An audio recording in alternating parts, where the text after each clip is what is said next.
Hello student, स्वागत है एक बार फिर से आपका अपने YouTube चैनल मेडिकल गुरुकुल में। जैसा कि आप लोग जानते हैं, हर बच्चे की ख्वाहिश होती है कि वो डॉक्टर बने, इंजीनियर बने, आईएएस पीसीएस बने। लेकिन समस्या उसके सामने ये होती है कि उसको कोई गाइड करने वाला नहीं होता है। और सबसे बड़ी बात, जब वो आगे पढ़ाई करना स्टार्ट करता है इंटर के बाद, तो सबसे जरूरी दो चीजें होती है। एक तो भाई उसको कोई गाइड करने वाला होना चाहिए, दूसरा भाई इकोनॉमिक प्रॉब्लम्स नहीं होनी चाहिए। तभी जाकर के वो अपनी सफलता प्राप्त कर सकता है, तभी वो डॉक्टर बन सकता है, तभी वो इंजीनियर बन सकता है, तभी वो आईएएस पीसीएस सब कुछ बन सकता है। लेकिन आपके पास एक बेहतरीन अपॉर्चुनिटी है यूपी गेट 2026 का। मैं क्यों कह रहा हूं कि ये आपके लिए एक बेहतरीन अपॉर्चुनिटी है? मैं इसलिए कह रहा हूं क्योंकि भाई ये जो यूपी गेट 2026 का एग्जाम होता है, इसको अगर आप क्वालिफाई कर जाते हैं तो बहुत ही मिनिमम फी में आप एक प्रोफेशनल नर्स बन जाएंगे। और जब आप प्रोफेशनल नर्स बन जाएंगे तो आपको बढ़िया पे आउट होगा, बढ़िया सैलरी होगी। फिर आपको आगे पढ़ने में भी कोई आगे पढ़ने या फिर तैयारी करने में कोई भी दिक्कत नहीं होने वाली है। खास करके इकोनॉमिक अगर प्रॉब्लम्स होती है तो वो भी आपके लिए एक तरीके से कंप्लीटली सॉल्व हो जाएगा। ठीक है, चलिए थोड़ा सा हम बात करते हैं यूपी गेट 2026। सबसे पहले हम जान लेते हैं कि ये होता क्या है। मैं आपको बता दूं, यूपी गेट 2026 का एग्जाम आपका 2026 में होने वाला है। इस बात को आपको याद रखना है। अब इसके बारे में ये भी जान लीजिए कि मैं यहाँ पे यूपी क्यों लगाया हूं, क्योंकि ये जीएनएम का एग्जाम है। यूपी गेट 2026, इसका जो फुल फॉर्म होता है यूपी जीएनएम एंट्रेंस एग्जाम। इसी तरीके से और भी जो स्टेट होते हैं अपना अपना एग्जाम कराते हैं मेडिकल फील्ड में। ठीक है,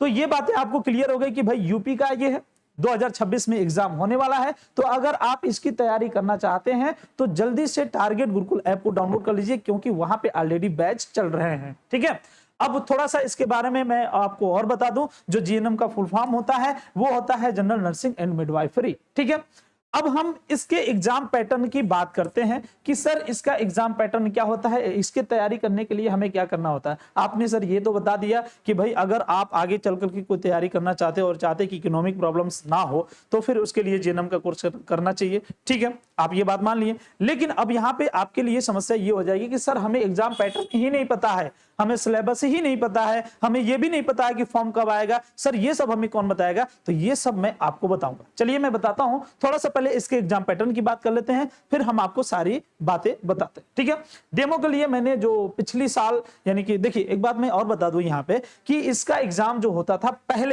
पहले मेरिट बेस पे इस पे एडमिशन होता था, मेरिट बेस पे। ठीक है ना, पहले इसका जो एडमिशन होता था जीएनएम में तो वो मेरिट बेस पे होता था। लेकिन 2025 से इसका एग्जाम होने लगा है, एंट्रेंस एग्जाम होने लगा है। अटल बिहारी वाजपेयी मेडिकल यूनिवर्सिटी जो है इसका एग्जाम कंडक्ट कराती है। कंप्लीट प्रोसेस मतलब एंट्रेंस एग्जाम का फॉर्म कमिंग से लेकर के, जो अपकमिंग फॉर्म होता है उससे लेकर के फाइनल उसका रिजल्ट देकर के सेमेस्टर में एडमिशन कराने तक की जिम्मेदारी जो होती है उसी यूनिवर्सिटी की होती है। ठीक है, आगे हम लोग बढ़ते हैं, थोड़ा सा इसके बारे में बात करें कि सर इसका एग्जाम फॉर्म कब आता है। तो मैं आपको बता दूं, इसका एग्जाम जो फॉर्म आता है वो लगभग आपका अप्रैल में आ जाता है। अप्रैल से मार्च से अप्रैल मई तक नहीं जाता है। ठीक है ना, मार्च से अप्रैल। और उसके बाद जो इसका एग्जाम कंडक्ट होता है वो लगभग जून से जुलाई में इसका एग्जाम कंडक्ट करा लिया जाता है। और इसके मतलब 15 से 20 दिन बाद आपका एडमिशन हो जाता है सेमेस्टर के लिए। ठीक है ना, तो ये प्रोसेस एक तरीके से आपको फॉलो करना है। यानी कि जब मार्च अप्रैल में आपका फॉर्म आए तो आपको फॉर्म फिलअप कर लेना है। इसके लिए हम आपको गाइड करते रहेंगे। जैसे ही फॉर्म आएगा वैसे ही मैं आपको इंफॉर्मेशन दे दूंगा, वैसे ही मैं वीडियो प्रोवाइड करा दूंगा, ताकि आपको किसी प्रकार की दिक्कत ना हो। फॉर्म जो फिलअप करने का तरीका है सब कुछ मैं बताता रहूंगा, कोई टेंशन नहीं है। ठीक है ना, एग्जाम जो होगा मान के चलिए कि जून से जुलाई के अंदर ही करा लिया जाता है। 10 से 15 से 20 दिनों के बाद जो है आपका सेमेस्टर में, जैसे आपको फर्स्ट सेमेस्टर में एडमिशन मिल जाएगा। लेकिन आपको ध्यान क्या रखना है, आपको ध्यान ये रखना है कि अभी से तैयारी करते रहो, क्योंकि कंपटीशन बहुत ज्यादा होने वाला है। क्यों कंपटीशन ज्यादा होने वाला है मैं आपको बताता हूं। देखिए पहले एग्जाम पैटर्न पे हम लोग डिस्कस कर लेते हैं, उसके बाद मैं आपको बताता हूं। टाइम की बात करें तो इसका जो टाइम होता है बाबू 11 से लेकर के 1:20 तक आप देख सकते हैं, ये टाइमिंग है। 140 मिनट आपको मिलने वाले हैं, यानी कि 2 घंटा 20 मिनट आपको मिलने वाले हैं। ठीक है, ये आपका टाइम है। ठीक है, अब हम बात करें कि सर इसमें क्वेश्चंस कितने आते हैं, तो क्वेश्चंस आते हैं बाबू 100। ठीक है। क्वेश्चंस कितने आते हैं? 100। सर 100 क्वेश्चंस आते हैं तो हर एक क्वेश्चंस का 1 नंबर होता है कि एक क्वेश्चंस का 2 नंबर होता है? हर एक क्वेश्चंस का 1 नंबर होता है, यानी कि 100 क्वेश्चंस और 100 नंबर्स, ठीक है ना सर। 100 क्वेश्चंस और 100 नंबर हैं। सर इसमें क्या निगेटिव मार्किंग भी होती है क्या?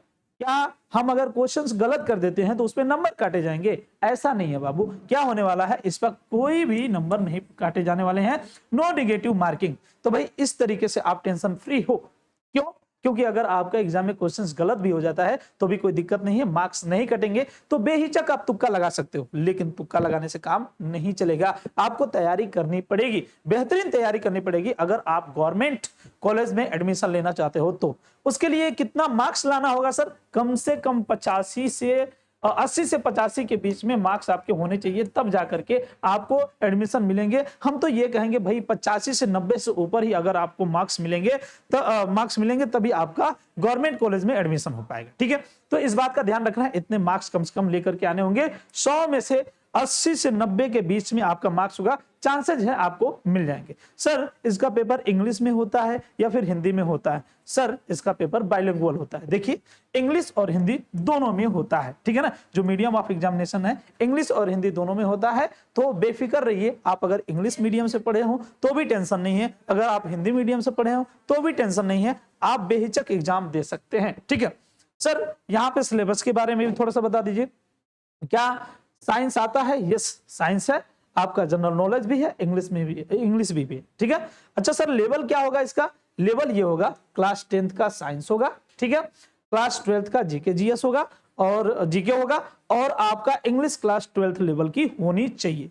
सर ये जो सिलेबस है ये तो एंट्रेंस एग्जाम का सिलेबस है। सर आप हमें ये बता दीजिए कि हम फॉर्म फिल कर रहे हैं तो सर जो परसेंटेज होता है, जैसे 12th हमने क्वालिफाई कर लिया तो 12th के बाद जो हमारा मार्कशीट आता है उसमें कितना % होना चाहिए सर?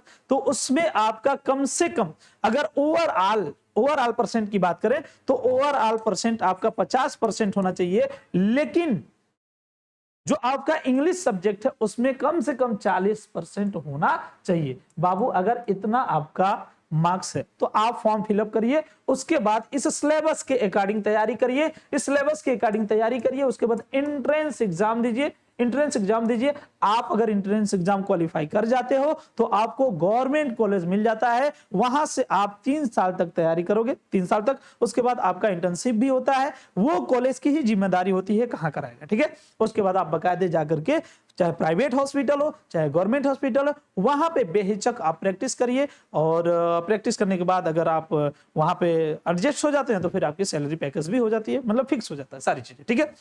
अब यहाँ पे हम बात करें कि सर ये जो साइंस है, क्या साइंस क्लास 10th लेवल की है? अगर साइंस तो सर हमें पूरा का पूरा साइंस, फिजिक्स केमिस्ट्री बायोलॉजी सब पढ़ना पड़ेगा क्या? फिजिक्स केमिस्ट्री बायोलॉजी सब पढ़ना पड़ेगा? बाबू ओवरऑल पढ़ना पड़ेगा, हर जगह से क्वेश्चंस आपके एग्जाम में आते हैं। कभी कभी होता यह है कि 9th का भी क्वेश्चन उठा लेता है, ठीक है, मतलब 9th और 10th दोनों जगह से क्वेश्चन उठा लेता है, दोनों से, ठीक है। तो मैं आपको कंप्लीट पढ़ाऊंगा, और ये जो फिजिक्स केमिस्ट्री बायोलॉजी हर जगह से आपके एग्जाम में क्वेश्चंस आते हैं, ठीक है।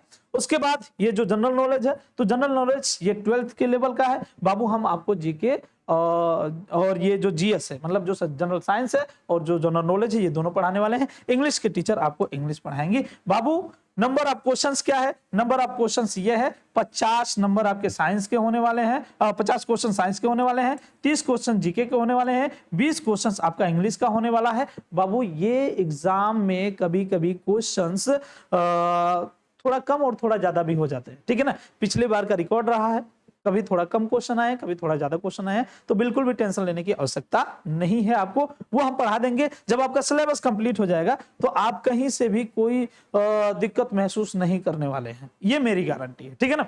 हम आपको साइंस भी पढ़ाएंगे, हम आपको जीके भी पढ़ाएंगे, ठीक है। ये सब बातें कंप्लीट हो गई, इतना आपको पता चल गया कि सर हमें कैसे क्या करना है। जब एग्जाम आपका नजदीक हो जाएगा तो फिर क्लासेस वगैरह आपकी और भी कवर कराई जाएंगी, लाइव क्लासेस कवर कराई जाएंगी, आपके सारे कॉन्सेप्ट भी क्लियर किए जाएंगे और भी सारी चीजें, ठीक है ना। मैंने आपको बताया फॉर्म कब आने वाला है, तो सर फॉर्म आ जाता है आपका मार्च से अप्रैल, ये हमने आपको बता दिया। इसी 2 महीने के इर्द गिर्द में आपका फॉर्म आ जाता है। सर एग्जाम डेट भी बता दीजिए। एग्जाम डेट भी हमने बता दिया, जून के आसपास में हो जाता है। मतलब ये मंथ आप याद रखिए कि इन्हीं 2 मंथ में आपका एग्जाम डेट कंफर्म हो जाएगा, फॉर्म डेट कंफर्म हो जाएगा। जैसे ही फॉर्म आ जाता है मैं आपको कंप्लीट जानकारी दे दूंगा, आप फॉर्म फिल कर लीजिएगा। बाकी सारी जिम्मेदारी टारगेट गुरुकुल की है, मेडिकल गुरुकुल की है, ठीक है। अब हम बात करेंगे सर एडमिशन प्रोसेस क्या होगा। सर एडमिशन प्रोसेस हम आपको बताएंगे जब आपका एंट्रेंस एग्जाम क्वालिफाई हो जाएगा तो, ठीक है ना।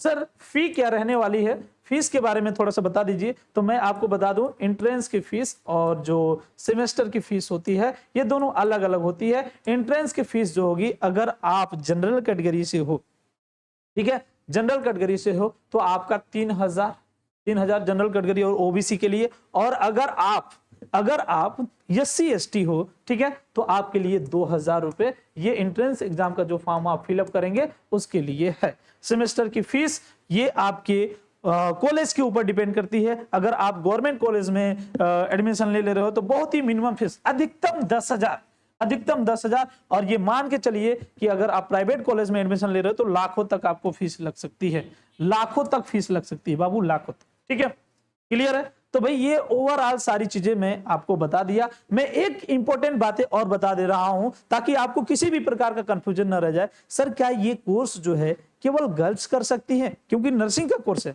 नहीं बाबू, आप चाहे बॉयज हो चाहे गर्ल्स हो, कोई भी इस फॉर्म को भर सकता है। जीएनएम का कोर्स कोई भी कर सकता है, कोई भी एक प्रोफेशनल नर्स बन सकता है। यहाँ पे जो जेंडर डिस्क्रिमिनेशन है वो नहीं है। बात समझ में आ गई? इसके बाद जो भी इंफॉर्मेशन होगी, जो भी चीजें होंगी, हम आपको बताते रहेंगे, हम आपको गाइड करते रहेंगे। हम आपका एंट्रेंस एग्जाम भी क्वालिफाई कराएंगे। एंट्रेंस एग्जाम क्वालिफाई करने के बाद भी सेमेस्टर में भी आप मेरे साथ जुड़े रहोगे और हम आपको हर तरीके से गाइड करते रहेंगे, ठीक है। तो आज के वीडियोस को यहीं समाप्त करते हैं। बाकी जो भी इंपॉर्टेंट इंफॉर्मेशन होगी आपको जरूर प्रोवाइड किया जाएगा, ठीक है। तो आज के वीडियो में सिर्फ इतना, मिलते हैं नेक्स्ट वीडियो में, तब तक के लिए सबको टाटा बाय बाय।